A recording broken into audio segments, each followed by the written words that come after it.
Stefan Korboński was a Polish agrarian politician, lawyer, journalist and a notable member of the wartime authorities of the Polish Secret State. Among others, he was the last person to hold the post of the Government Delegate at Home.Arrested by the NKVD in 1945, he was released soon afterwards only to be forced into exile. He settled in the United States, where he remained active among the local Polish diaspora. An active journalist, he was among the few people whose names were completely banned by the communist censorship in Poland.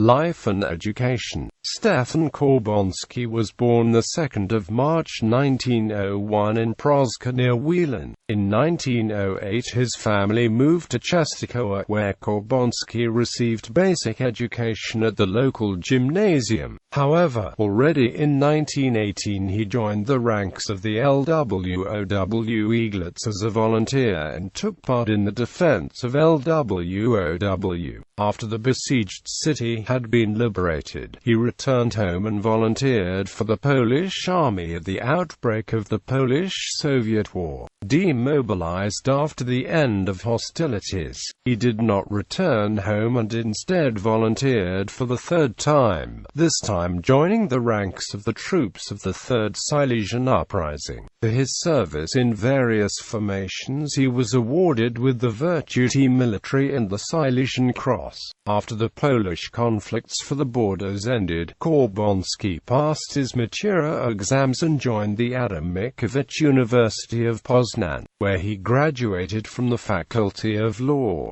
During his studies he became involved in politics and joined the ranks of the Polish People's Party, and then, in 1931, the People's Party. Following his application, he started working in the local prosecutor's office and in 1929 opened up his own practice in Warsaw. He also quickly rose through the ranks of his party and in 1936 became its chairman for the Białystok Voivodeship. Korboński married Zofia Rystow on 10 July 1938.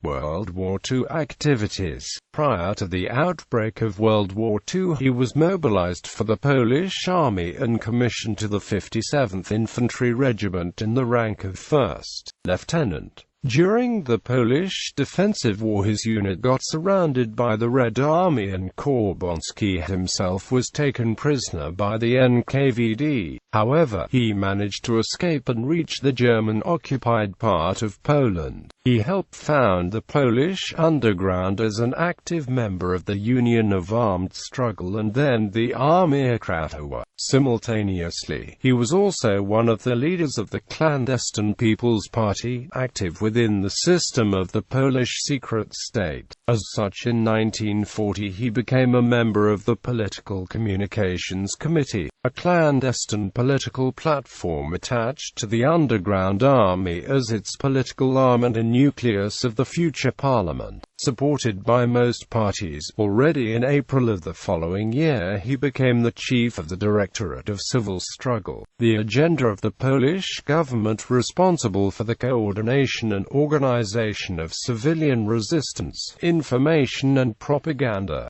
During his term at the office, Korboński also extended the responsibilities of the Directorate by including maintaining law and order, organizing a net of underground civil courts and coordinating carrying out the verdicts by the National Security Corps. Korboński in December 1942 became head of Directorate of Civil Resistance. It was Korboński who informed the London-based Poles that the slaughter of Jews in the Warsaw Ghetto had started.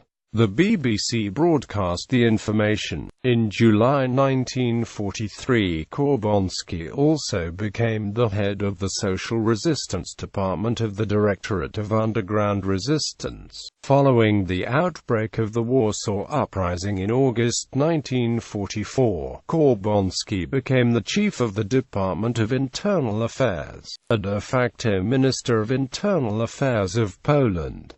However, the fall of the uprising put an end to that duty. Korboński managed to leave Warsaw as a civilian and continued his duties in hiding. In March 1945, after the NKVD arrested Jan Stanislaw Jankowski, Korboński became the last government delegate at home and held that post until his arrest by the NKVD in June of the same year, during which time he worked to rebuild government delegacy.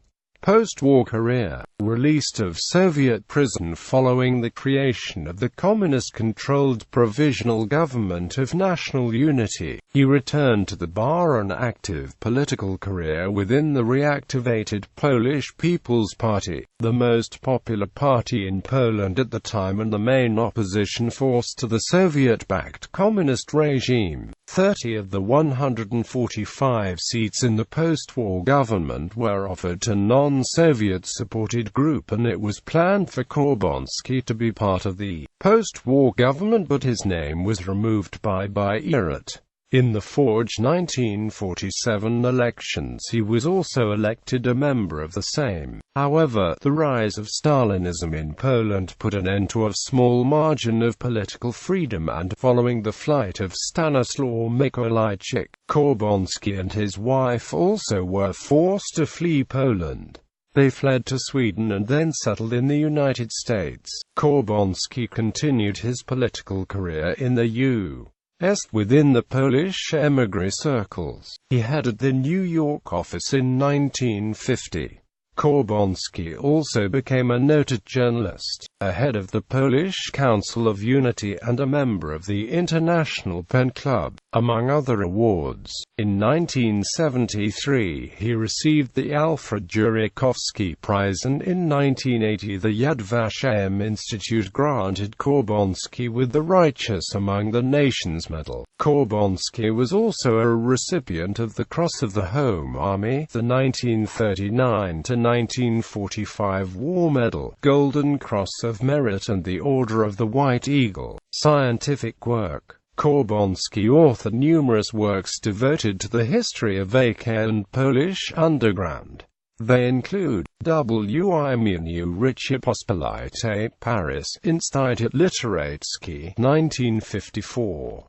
W.I.Mieniu Polski Wielczasy, London, B. Widuski, 1963. Polski Państwo Podzim, Paris, Instytut Literacki, 1975. Miedzimiotymika Wadlum, London, GRYF, 1969.